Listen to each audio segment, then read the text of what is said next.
He wore a fake plastic nose to save hip-hop. Picture the early 90s. The bass is rattling the trunk of a Chevy Impala. The air smells like hairspray and excitement. On every radio station, a man with a goofy voice is telling you to do the Humpty dance. The world laughed. The world danced. But the world missed the truth. The man behind those glasses was not a joke. He was a musical prodigy. He could paint like an artist and play the piano like he was born in a jazz club. While MC Hammer and Vanilla Ice were dancing on TV, this man was in the lab. He was mixing blues and funk into a potion that took rap music to the suburbs. But here's the twist. He gave it all away. He found a young kid named Tupac Shakur and pushed him into the spotlight. He emptied his bank accounts to help his community. He caught snakes with his bare hands in Florida swamps, but the music industry was the most dangerous beast of all. How does a genius end up giving away his last dime? Why is the man who created icons often the most forgotten one of all? The party has to end sometime. The story begins in the heat of the city. The date was August 25th, 1963. The place was Brooklyn, New York. The streets were loud. People yelled from stoops. Cars honked on the avenues. In the middle of this concrete jungle, a baby boy took his first breath. His name was Gregory Jacobs, but his mother had a secret reason for that name. She did not just pick it out of a hat. She looked at the television screen. She watched a man dance. He moved his feet so fast, they looked like a blur. He tapped out rhythms that sounded like gunfire. That man was the legendary tap dancer, Gregory Hines. She had a crush on him. She loved the way he moved. So she looked at her son and named him Gregory. She hoped some of that rhythm would get into his blood. She was right. Picture a small living room. The year is 1968. Gregory is only 5 years old. Most kids are playing with toy trucks or blocks. Gregory is different. He is standing in the middle of the floor. The record player is spinning. The sound of Motown fills the air. He hears the voice of Stevie Wonder. He does not just listen. He performs. He sings the songs. He mimics the moves. His parents invite friends over. They sit on the couch. They watch this little boy put on a show. They clap. They cheer. Gregory feels the love in the room. He feels the power of music. He realizes that making people smile feels better than anything else. But here's the deal. The city of Brooklyn could not hold him. His father got a big job promotion. The family had to pack their bags. They left the noise of the city behind. First, they moved to upstate New York. It was quieter there. The air was cleaner, but the journey was not over. Around the age of 8, the moving van came again.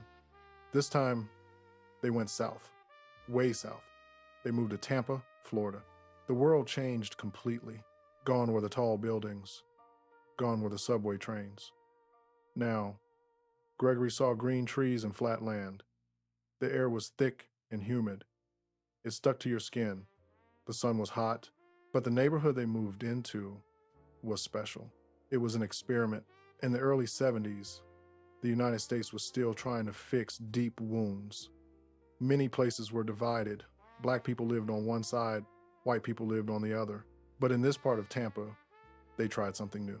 It was an interracial experimental neighborhood. They wanted families of every race to live next to each other. Gregory looked out his window.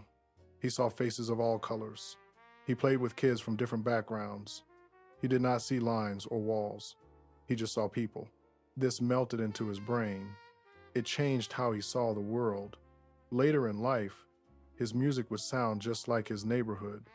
It would be a mix of everything. It would have no walls, but do not let the nice neighborhood fool you. Gregory was wild. He fell in love with the country life. He did not stay inside. He went out to the water. Florida is full of rivers and lakes. The water is dark. It hides secrets. Most people stay on dry land. They know what lives in the mud. Gregory did not care. He jumped in. He swam in the rivers. He waded through the tall grass. He was fearless. The source material tells us something crazy. He used to catch snakes with his bare hands. Imagine that. A young boy reaching into the brush. He sees the scales. He sees the tongue flicking. He grabs it. But wait, it gets worse. He went after alligators. These are dinosaurs with sharp teeth. They can snap a bone in half. Gregory Jacobs chased them. He caught them. He held the danger in his hands and laughed. He had no fear of the bite. This tells you everything you need to know about his heart. He was willing to touch things that other people ran away from. He was willing to jump into murky water to find a prize. Around the age of 11, the game changed. The snakes in the swamps were fun, but the music came back. It pulled him in harder than before. He stopped just singing along. He started to study. He realized that music was a machine, and he wanted to know how it worked. He listened to the drums. He listened to the piano. He listened to the bass. He wasn't just entertaining his parents anymore. He was training. He was preparing for a war he did not know was coming. He had the rhythm of Gregory Hines in his name. He had the soul of Motown in his ears. He had the fearlessness of a snake catcher in his hands. But here's the twist that no one saw coming. Growing up in that experimental neighborhood taught him to love everyone. It taught him to share. It taught him that we are all in this together. He was a giver. If he caught a fish, he would share it. If he made a joke, he wanted you to laugh. His heart was wide open. In the swamps of Florida, if you catch a snake correctly, it cannot bite you. You control the danger. You hold it behind the head. You are the master. Gregory thought the world worked the same way. He thought if he was talented enough and kind enough, he would be safe. He thought he could handle the music business just like he handled those alligators. He was wrong. The music business is a different kind of swamp. The creatures there do not hiss before they strike, and the water is much, much deeper. The boy from Brooklyn was about to grow up. The piano was calling him. But the silence waiting for him at the end of the road was louder than any applause he heard in his living room. Picture a man putting on a mask. He slides a pair of plastic glasses over his eyes. Attached to the glasses is a fake nose. It looks ridiculous. It looks like a toy you buy at a party store for $1. He looks in the mirror. Gregory Jacobs disappears. A new man stares back. His name is Humpty Hump, and he is about to take over the world. In the history of rap music, many artists have two faces. The Wu-Tang Clan has aliases. The Chef is Raekwon. Tony Stark's is Ghostface, Killa. Johnny Blaze is Method Man. Even the great Eminem turns into Slim Shady when he gets angry. Nas calls himself Escobar. Jay-Z is Young Hova. The list goes on and on. But Shock G did it better than anyone. He created a character so famous that people forgot the man behind the mask. Here's the deal. The early 1990s were a special time. The music was changing. It was moving out of the parks and into the big stadiums. It was moving onto television screens in every home in America. According to the history books, 3 rappers kicked down the door to the pop world. 3 men helped hip-hop cross over into the mainstream. They brought rap music to people who had never listened to it before. One was MC Hammer. He had the big pants and the fancy dance moves. One was Vanilla Ice. He had the hair and the catchy hook. The third one was Shock G and his group, Digital Underground. Suddenly, the money started to rain down. It wasn't just record sales. It was the business world. It was endorsements. Big companies wanted a piece of the cool energy. Shock G was right in the middle of the storm. But Shock G was not just a guy in a funny costume. He was a musical genius. People forget this. They see the nose and they laugh, but his ears were golden. He was one of the most underrated producers of all time. He built the beats that made the world dance. Think about the sound of Digital Underground. It was not simple. It was a gumbo. It was a thick stew of sound. He took the smooth soul of jazz. He mixed in the sadness of the blues. He added the heavy groove of funk. He even sprinkled in some rock and roll. He mixed it all together in a pot and served it hot. The result was high energy rap. It was party music. You could not stand still when a Digital Underground song came on. It made your feet move. It made your head nod. They could do the funny comedic rap. They made you laugh. But they could also give you political hip hop. They made you think. And their shows? Man, you had to be there. People thought Luke and the 2 Live Crew had wild shows. They thought that was crazy. But Digital Underground had some wild stuff on stage too. It was a circus. It was a riot. It was pure energy. Then came the anthem. The song was called The Humpty Dance. It took over the radio. It took over the clubs. It took over the school dances. You heard that deep, goofy voice. You heard that thick bass line. That song became a legend. It has been sampled by over 50 different artists. That means 50 other musicians heard that beat and said, I need that. They took a piece of Shock G's genius and put it in their own songs. That is respect. That is power. But wait, it gets even bigger. Shock G did something for the culture that money cannot buy. He gave us a gift. There was a young roadie carrying crates for the group. He was a dancer. He was hungry. He had fire in his eyes. Nobody knew his name. Nobody cared who he was.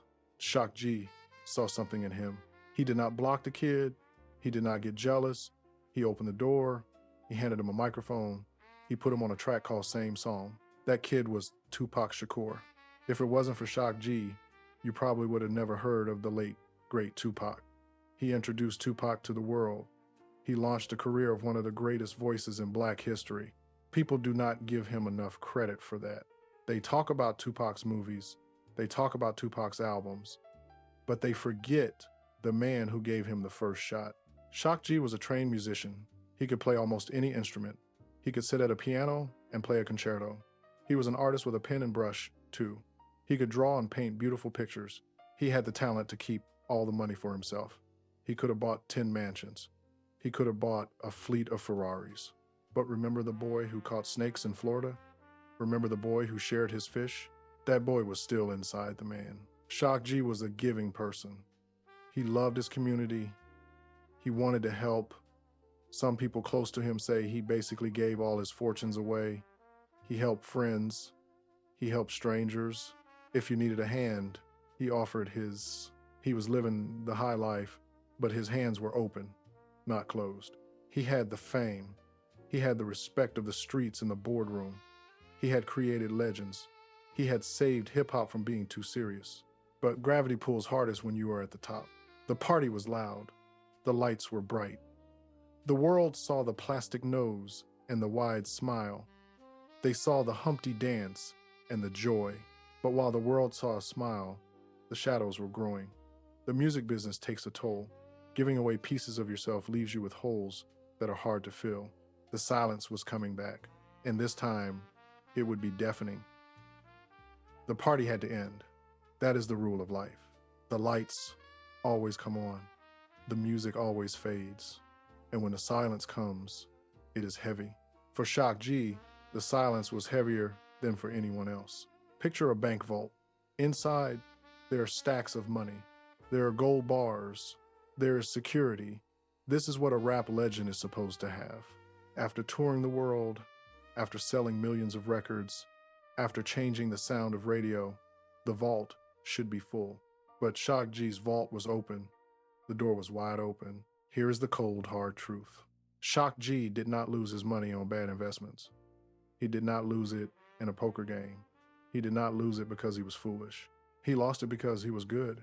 The source material tells us a painful fact. People close to him said he gave his fortune away. He was a giving person. He saw a hand reaching out and he put money in it. He saw a friend in trouble and he paid the bill. He saw a community that needed help and he wrote the check. Remember the boy in the Florida swamps? Remember how he shared his fish? That boy never left. He thought if he took care of the world would take care of him. But the world is not a small neighborhood in Tampa anymore. He emptied his pockets to feed others. But when his own pockets were empty, the room got very quiet. Gravity pulls hardest when you have nothing left to hold on to. The tragedy of Shock G is not just about money. It is about respect. Imagine being a painter. You paint beautiful landscapes. You mix colors like a master. You study the greats. But people only want to see you paint cartoons. Shock G was a musical genius. The facts prove it. He played the piano with the soul of a jazz master. He mixed funk and rock and blues into a gumbo that tasted like magic. He produced beats that 50 other artists wanted to steal. But the world did not call him a genius. The world called him Humpty Hump. They wanted the fake nose. They wanted the funny glasses. They wanted the clown. He gave them art. They wanted a joke. This eats away at a man. It creates a hole in the spirit. He was one of the most underrated producers of all time. He knew it. The industry knew it. But the fans just wanted to do the dance. And then there was the shadow of the giant he created. He found Tupac Shakur. He saw the fire in the young man. He gave him the stage. He gave him the microphone. He launched a rocket ship that went to the moon. But rockets leave smoke behind them. Tupac became the biggest star in the world. He became a martyr. He became a legend. Shock G stood in the background. He watched the student become the master, and then he watched the student die. The death of Tupac was a heavy blow. It was a dark cloud that never really went away. Now, picture the loneliness. The phone stops ringing. The people who asked for money are gone because there is no more money to give. The stadiums are not screaming your name anymore. You are just a man in a room. You are Gregory Jacobs again. But Gregory Jacobs is tired. He had given everything to the game. He gave his identity to become Humpty. He gave his platform to Tupac. He gave his money to the people. What did he have left for himself? The shadows started to creep in. The source material tells us he was a trained musician and an artist who could draw and paint. In his later years, he went back to that. He drew pictures. He played his keys. He tried to find the joy that he had when he was 5 years old listening to Stevie Wonder. But the demons of the industry are strong. When you are the life of the party, everyone loves you. When the party is over, you are just a guy with a plastic nose in your pocket and a hole in your chest. He drifted. The man who brought everyone together started to be alone more often. The man who caught snakes with his bare hands was now fighting a different kind of monster. This monster lived inside his head. It told him he wasn't enough. It told him the world had moved on. He traveled from city to city. He stayed in hotels.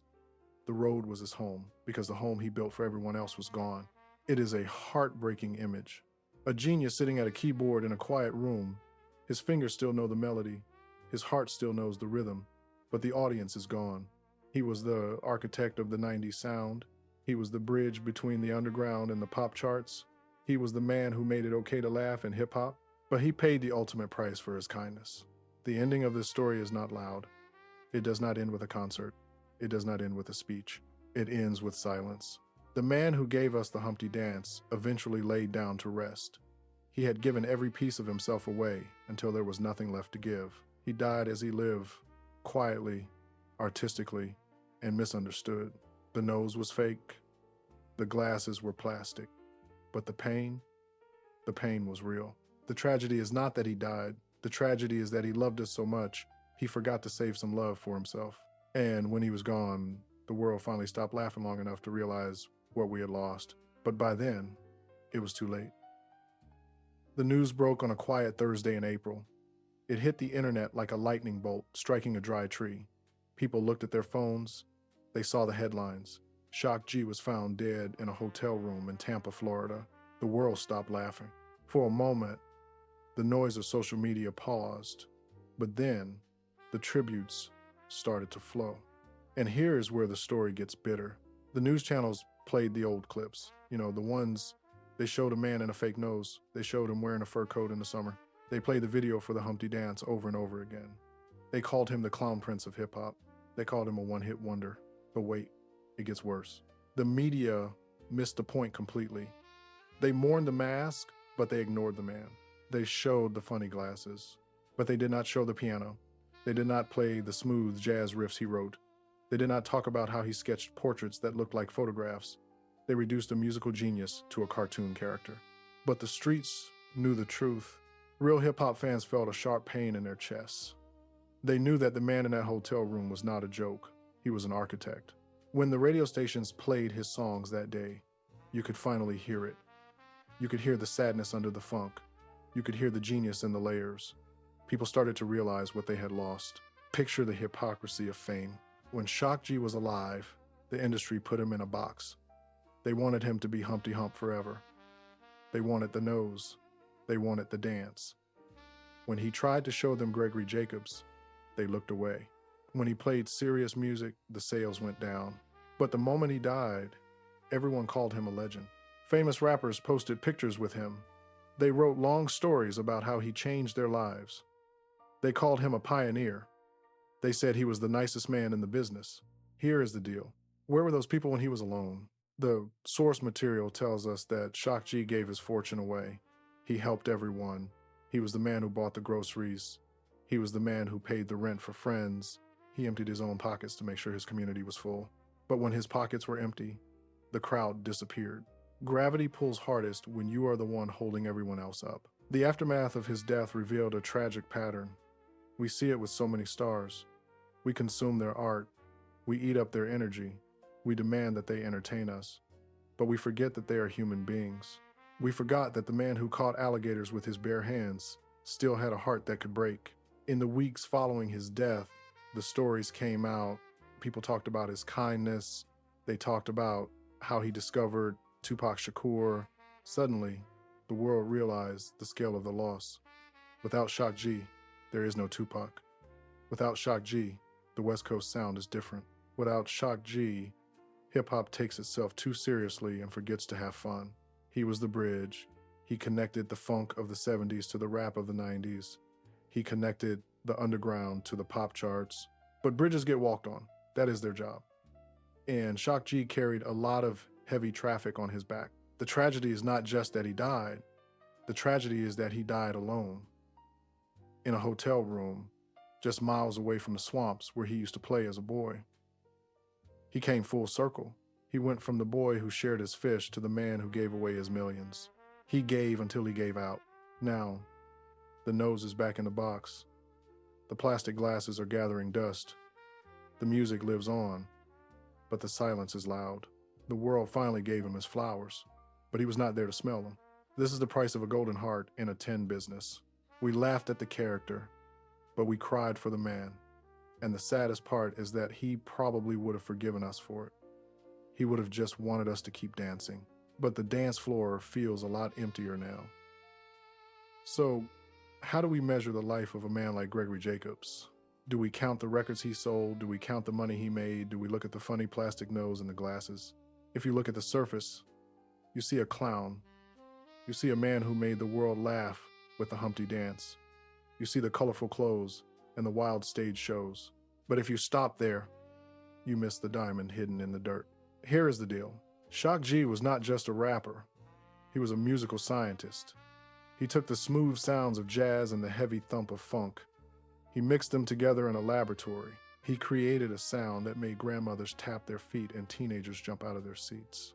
He proved that hip-hop could be smart, musical, and fun all at the same time. But his legacy is bigger than the beats. Think about the family tree of hip-hop. Without Shock G, one of the biggest branches would be missing.